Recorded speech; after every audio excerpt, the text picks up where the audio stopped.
The Gophers are NIT bound. They play tonight, and that is a good thing, but can they keep some magic going? We'll talk about it today. You are Locked On Golden Gophers. No matter what we're going to do here, we're just going to keep rowing. Your daily podcast on the Minnesota Golden Gophers. However it turns out, we're just going to keep rowing. Part of the Locked On Podcast Network. Your team every day. We're just going to keep rowing, and keep rowing.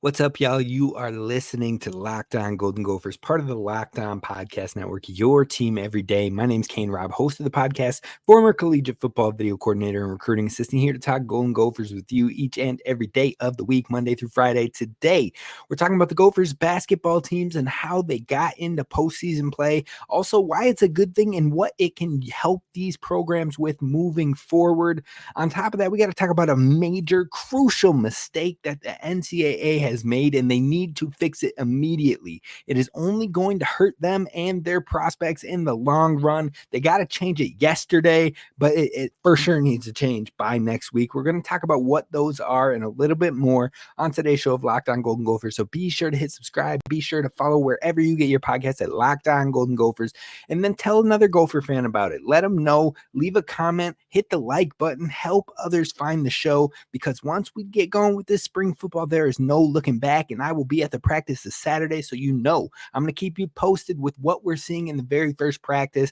just like I had you covered over on Twitter with Max Brosmer's first throws at the Gophers Pro Day. Now, let's talk about some Gophers basketball. Tomorrow, we're talking about football. We're going to focus on the big boys. We're going to focus on the offensive line and why it is promising both this year and moving forward, and how it could be a staple for Minnesota to be competitive in the Big Ten in the new landscape. So if you want to hear about that and more, be sure to hit subscribe so you don't miss tomorrow's show. But we're talking about the men and women's basketball teams today. First, we're going to talk about the men's team, which is NIT bound. They'll play their first matchup in the NIT starting tonight. Now, I've seen some wild accusations out there, some wild takes over there on the Twitter or X or whatever we're calling it these days, but I've seen people talk about that they should have declined the invite. They shouldn't be excited about it. There's nothing to brag about with the NIT. Look. This team definitely over-delivered compared to the expectations heading into the season. People were expecting another bottom year, another year in the cellar, possibly a coach getting fired, and so much more. And that said, it didn't play out that way. The Gophers were winning a lot in the beginning stages of the season. Now, yes, the strength of schedule was not very difficult in the beginning, and that came to bite them in the butt in the end of the season. But regardless, they finished the season 18-14 after the Big Ten tournament and after the regular season. But as the Gophers continued to get wins throughout the regular season, the expectations started to increase from the fan base, and it gave the fan base hope. It gave the fan base some fire as to, this team could get to the NCAA tournament. Now, ultimately, they did not get to that mission, but if they can get enough players back next season, it looks like they should be bound for the NCAA tournament, and not just bound for it, but potentially a team that can make some noise in it. So hopefully the Gophers can make that happen, but that is why this NIT is very important for this Gophers program. Like I said, some fans have been chirping about how Minnesota shouldn't be proud of the NIT selection, about how others have mentioned they should have declined the invite. Both of those inclinations they're dumb, and it shows a lack of basketball knowledge, because when you're looking at this team, you're looking at the Minnesota Gophers basketball program. You're talking about a program that hasn't been to the postseason since 2019 at any capacity. Now, this team, the Gophers team, could use the playoff experience. Both have a potential, the men and the women's teams, to return some massive production for the 24-25 season, which means if you can get used to what the playoff basketball feels like, what postseason basketball experience takes, how you have shorter recovery windows and everything like that, that can go a long way into competing long-term next season. So if Minnesota gets even 5 of their 6 core players back for next year, Elijah Hawkins, Mike Mitchell Jr., Pharrell Payne, Cam Christie, Dawson Garcia, if you can get about 5 of those core, Braden Carrington's in there, you get 5 of those 6 players back, I think that they will have an opportunity to truly compete in the Big Ten next year and really put your name in the NCAA tournament conversation. Now, this opportunity could give them the chance not only to keep playing and end on a better note, but it could maybe allow some of those returning players to really encourage their teammates to run it back, to leave a legacy with the Gophers, to do something special that hasn't been done in quite some time with Minnesota. On top of that, this Gophers team, like I said, has not experienced postseason play since 2019. No one on the entire Gophers roster has played in postseason play except for Elijah Hawkins. One of your 13 scholarship players has any postseason experience on that roster. So yes, you want to play in a tournament like this because then whoever returns, however many you get back, has that notch in their belt. They have that experience. They understand what it's like. They understand the differences. Now, Elijah Hawkins played for Howard in the NCAA tournament last year, but you didn't have Isaiah Enan playing with the previous Gophers teams in the tournament. 1920 was the season that the tournament was canceled. Dawson Garcia, his Marquette team did not make it. His UNC team went to the championship that season, but he left the program in the January moments of that season, so he was not with that team. Mike Mitchell Jr. had struggling teams with Pepperdine. None of these teams have been to the postseason except for Elijah Hawkins, who was knocked out in round 1 by the number 1 seeded Kansas Jayhawks. So this team absolutely needs this opportunity because the tourney play is different than regular season play. Practicing is different. Game planning is different. Recovery is different. Momentum is different. And the more experience you have in playing in that type of environment, the better off you may be for the longer runs of success. And that's what the Gophers will be looking for in next year's season. So for all the Gopher fans out there that say, oh, it's not anything big, it's not a big deal, it's wrong. That's wrong. It is a big deal. It is important for this Gophers team, and hopefully they can get a run going. You should hope that this team can generate a run, not only to keep the season going, not only to make the players want to run it back, but also to hopefully carry over to next season. Now, the Gophers have their matchup tonight versus Butler in one of the oldest arenas in basketball. And now the Gophers play in one of the oldest arenas in basketball, so it should feel like a home away from home of sorts. They take on the Butler Bulldogs, number 4 seeded team in the NIT tournament. Now, when you're looking at the odds that dropped for the NIT winners, the Gophers are tied for the 3rd worst odds in the entire NIT to win the whole dang thing. So you know what? Hopefully that can light a fire under this team. Hopefully they can put that on the bulletin board. Hopefully they can take it and just run with it. Like, nobody wants to believe in us, but we're going to show you why we're a problem. Now you flip it on the other side. Andy Katz, one of the most known college basketball reporters and people involved in the sport within the media segments of college basketball, said he would not be surprised if Minnesota could make a run and win the whole dang thing. So that just goes to show you the wide spectrum of what people do not understand with this Gophers team and how deadly they could be. Now, hopefully we're not looking back on this later tonight saying, Kane, you said they're going to be deadly and they got blitzed in the first round. Hopefully that's not the case. But if the Gophers can come out, beat Butler, which is the net ranked 68th team in the country. The Gophers finished at net ranking of 89th. So they were still a top 100 team, but they can come out here and they can pull an upset. And then you go on to take the highest seeded team in the entire NIT, possibly,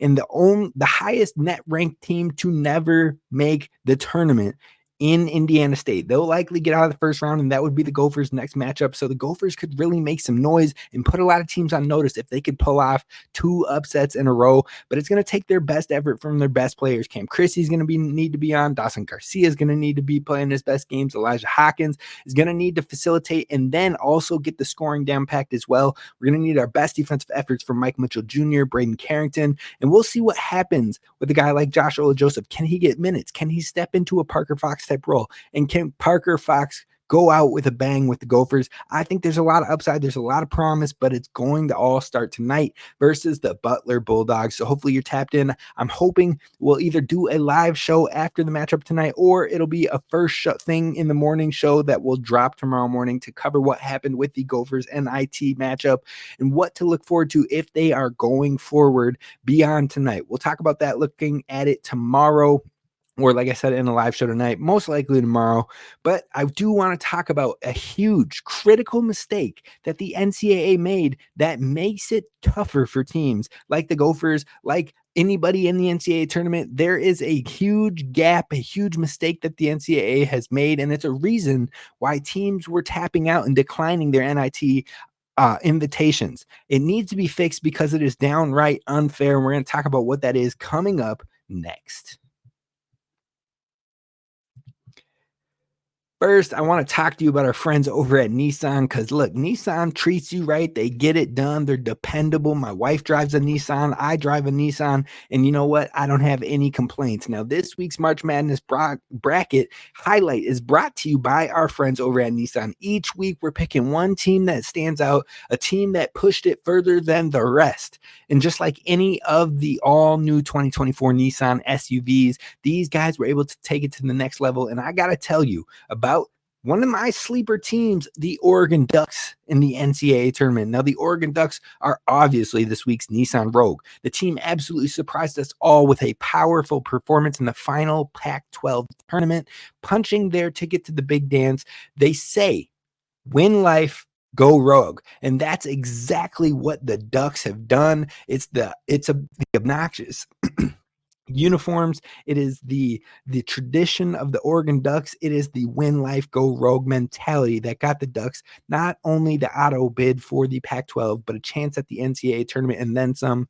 So definitely take a swing at the Nissan Rogue, Nissan Pathfinder, and or the Nissan Armada, and go find your next big adventure. And stay tuned and tapped in as we bring you the segment of the March Madness bracket highlight each and every week here with Nissan. Shop NissanUSA.com. Check it out today. And while we're talking about it, we got to talk about another friend of the show, and that is Amazon Fire TV. Now, Fire TV is your destination for sports, from live games to highlights to in-depth analysis. Fire TV offers amazing viewing experiences with smart TVs, as well as the Fire TV stick that you can plug into your existing TV that provides access to millions of movies, TV episodes, as well as free live TV. Whether it's opening weekend for baseball or the college basketball tournament, you're going to want to have Fire TV. And on top of that, you got to look at the brand new Fire TV channels that they have to deliver constant supply, nonstop, juicy goodness that comes to sports with the latest videos of your favorite sports brands, all for free. That includes all of us at Locked On and most of the big pro leagues in college conferences as well. Fire TV channels let you dive into the game analysis, highlights, and more to keep up to date with all of the latest in the world of sports and your favorite teams. March Madness, NBA, MLB, and so much more. Not to mention great news, entertainment, gaming, travel, cooking videos. They got you covered over at Fire TV. And you can check out the Fire TV channels on Fire TV and Alexa devices. So if you haven't checked out Fire TV channels yet, you definitely should. Trust me on this one. To learn more, visit Amazon.com/LockedOnFireTV. Again, that's Amazon.com/LockedOnFireTV.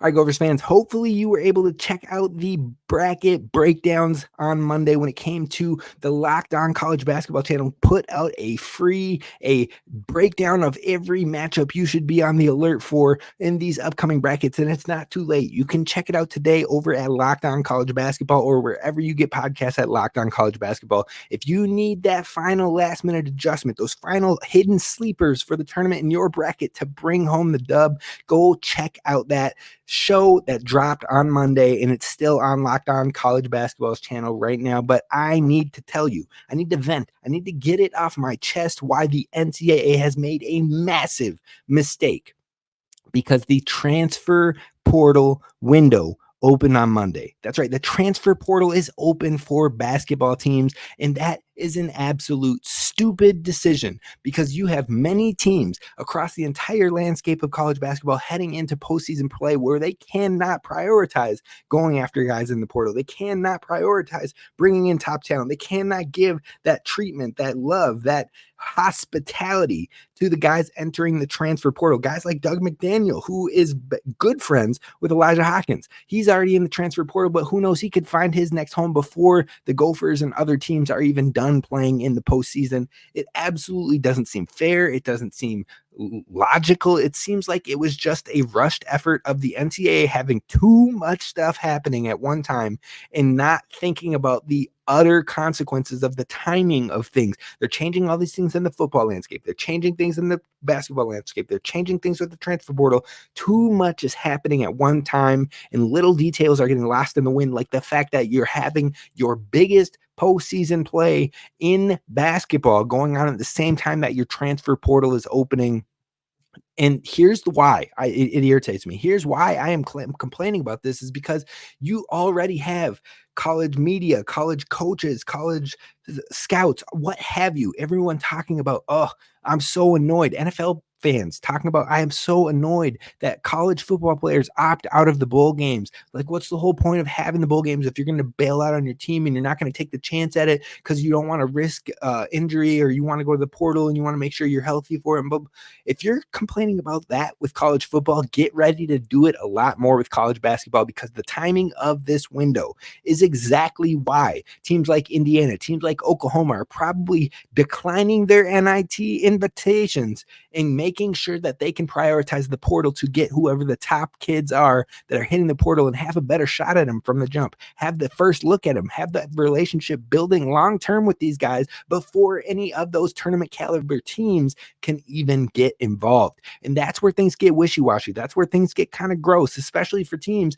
that are in the NIT that could really use maybe one or two more pieces, more players that fit their system to take them from the NIT to a competitor in the NCAA tournament, which is exactly the place that this Gophers program is in. So right now, to me, it seems like an unfair advantage, but also it seems to kind of make that NIT invitation feel less genuine, less of a positive experience, less of an important thing, because yes, no NCAA tournament team is going to decline the NCAA tournament where you're playing for a potential shot at a championship. Even a 16 seed is like, look, we got a chance to upset, pull some Cinderellas and get a chip.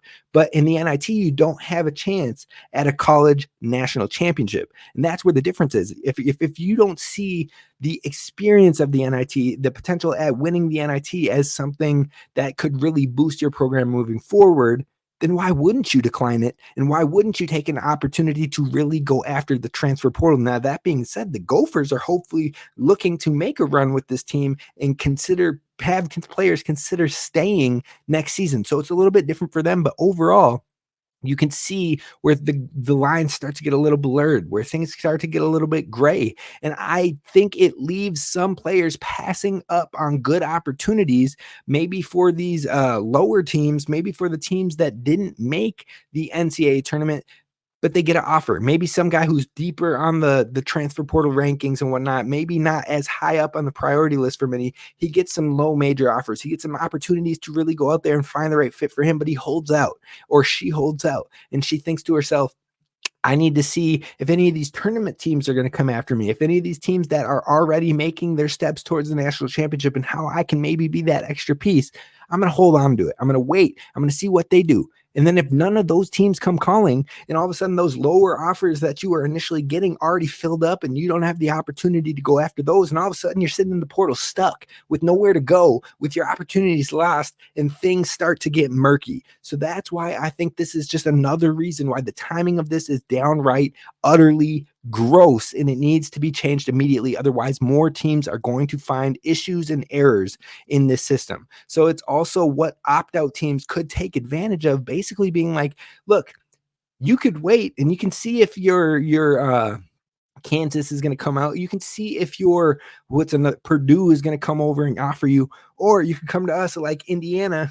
We tapped out because we want to be able to get that relationship going with you now. And we're a power team, and we have been to those championship level playing before, and you could be that piece, but you should come with us now before you miss out on the opportunities. People can get slimy, they can get greasy, they can weasel their way into putting pressure on prospects, and that is not what this portal is supposed to be about. It is supposed to be about finding the right fit, getting away from a program that maybe you rushed into a bad decision. Maybe it was a system change. Maybe your coach is gone and you want to find the right fit to take your game to the next level and finish out your career in a different location. That's what the portal is supposed to be. Now, I know that's not always the case. That's not always what's going to happen. It's not always going to be ideal, but it's supposed to be the mission of the portal. So why leave it up to the sliminess of the timing and opting out of an NIT to be able to get ahead of the curve and things like that? The NCAA will hopefully change this starting next year. They absolutely should. If they could make it on the Monday after the Final Four set, they could make it the day after the national championship, or they could make it a week after the national championship. But the timing right now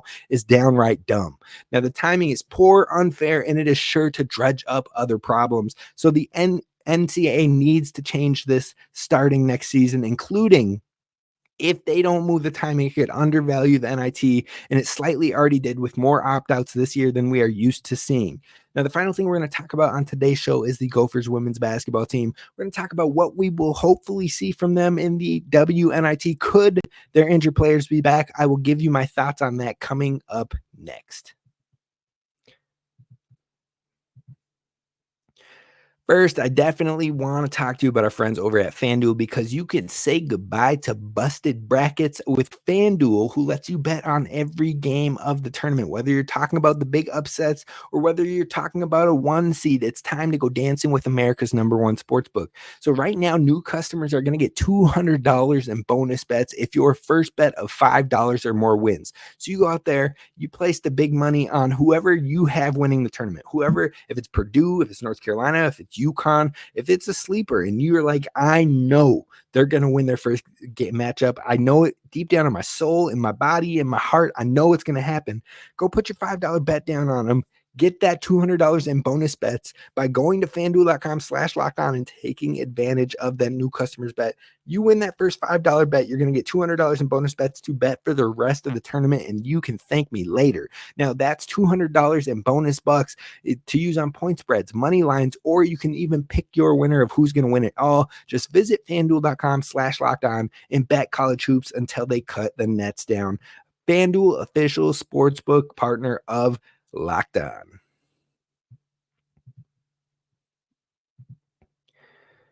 All right, Gophers fans, we are wrapping it up talking about the Gophers women's basketball team. They're NIT bound as well, WNIT that is. Now, possibly they got skipped by that WBIT, the newest women's basketball tournament that is a postseason tournament. It's the one right below the NCAA tournament. Now, if you're asking me, I think it goes NCAA tournament, then WBIT and WNIT are basically both that second tier. The WBIT is just represented by the NCAA, whereas the WNIT is represented by a different party, not necessarily affiliated with the NCAA. So they're kind of on a level playing field, but you know the NCAA is going to push their own tournament over any outside tournament any day of the week. So right now, I think that they were skipped out on the WBIT because of the injuries to Mara Braun and Sophie Hart. And sadly, you know, I think the Gophers could have been in that WBIT had their players not been injured. In fact, I think the Gophers women's basketball team could have made a real case for the NCAA tournament had their best players not gotten hurt. You're talking about a team that started off this season 14-5, pulling off upsets against a Michigan State, who's in the tournament, against a Nebraska, who's in the tournament, against a Michigan, who's in the tournament. That's what I'm saying. This Gophers team, the youngest team in the Big Ten Conference, showed some life, showed some heart, all in year one, where they're frazzled and they're still getting the system down. And they're still learning things in the game planning week to week to week and having to adjust and learn things on the fly because they still were feeling out their new coach and the new coaching staff. Next year, you got a whole team full of experience, full of understanding, playing faster, playing smarter, understanding the core principles of this team, and that is a dangerous thing.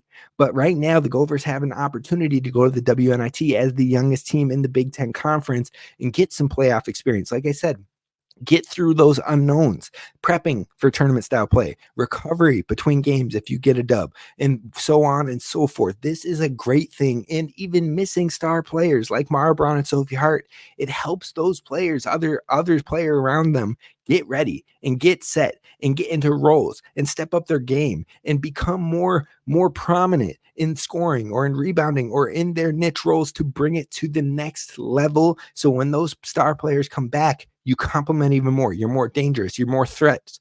You have more threats on the floor when it comes to them trying to stop Amara Braun. Okay, that's fine. My battle's going to drive on you, take it to the cup and score. Oh, you think you're going to double team Amara? All right, we're kicking it over to Grace, Graholski, or Mal in the corner. They're hitting a three-pointer. Pick your poison is the sort of approach we're talking about here. So when it comes to that, the Gophers are in a good position, even with this WNIT. Now, Minnesota's collapse in the back half of the season is surely what was their downfall to a WBIT or to an NCAA tournament run. And again, that largely played into the injuries. Now, somehow Illinois with an under 500 record got into the WBIT instead. But you know what? To each their own, whatever, what have you. I'm just happy the Gophers got some postseason play to get ready and prepare for the next season and have some experience under their belts. Now, when it comes to Mara Braun and Sophie Hart, I would not hold your breath for either of them returning for these tournament games. Plain and simple. Mara Braun's injury was indefinite, and I would go ahead and guess she's not going to be rushed back to the court anytime soon, regardless of postseason play. Now, if they somehow do, it's only a bonus. As long as they stay healthy, that only gives you an opportunity to maybe put some more respect on your name and really go out there and make a dangerous run. Now, Minnesota received a bye round in the first round of the WNIT, and so they won't have to play, but they'll take on the winner of Cal Poly versus Princeton in round 2. Now, that game could be ended up hosted in Dinkytown, but that is not guaranteed. It could be at a neutral site as well, but regardless, the Gophers women will be taking on one of those teams, and Gophers haven't ever played Princeton, but they've played Cal Poly twice and won twice. So Minnesota, even in their injured state, could make a run in this WNIT tournament. In order to do something like that, they're going to need to depend on that defense and get it back up to snuff. They're going to need to depend on Amaya Battle and having her scoring prowess like we saw in the Big Ten tournament. And then they're going to need consistency from other scorers. Mal needs to have some more scoring, whether it's inside or whether it's in the three-point line. Grace Graholski is going to need to find more scoring, more consistent scoring, knocking down her buckets, again, inside or in the three-point line. Ajak Madal is going to need more minutes. I loved the minutes she got in the Big Ten tournament. Hopefully she can continue to compound and stack on that.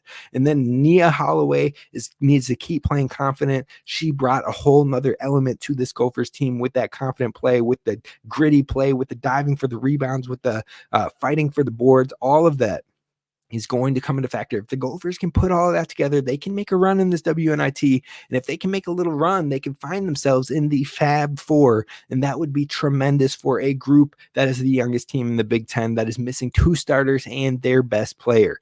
Now, the flaws that Minnesota has shown consistently since the injuries is the interior post defense has been very, very poor. The consistency scoring has been not consistent whatsoever. And Amaya Battle has been their only hope. And if she can't get it going, then their scoring is not existent. And then finally, rebounds. They need to prevent second chance opportunities. So if you can clean up some of that even a little bit, you can make a run on some of these games and get some wins. Regardless, this tournament is once again a great thing for Minnesota in the long term, and it only gets better if they can make a run and get a feel for the postseason style of play. Now, if by some act of God, Sophie Hart and Mara Braun can come play, well, then this Minnesota team should be seen as a favorite in my eyes. And that could be they could make one heck of a statement to close out the year. Regardless, I'm looking forward to cheering on the Gophers women's basketball team and them closing out year 1 with Coach Don Plitzowite in postseason play. And that's going to do it for us here at Locked On Golden Gophers. I appreciate you tapping in. I appreciate you listening. Be sure to hit the like button down below so other Gopher fans find this podcast, but also be sure to subscribe so you don't miss out on future shows, including tomorrow's show where we're talking about the big boys, the big nasties, the O-line, the Minnesota Moving Company of the Golden Gophers. What do they have coming back and why that's promising, but also what is the future of that offensive line and how it could be a potential benefit for the Gophers in the new Big Ten. We'll cover all of that tomorrow. I'll see you then. Row the boat, Sky, you might go Gophers. And as always, don't forget to subscribe.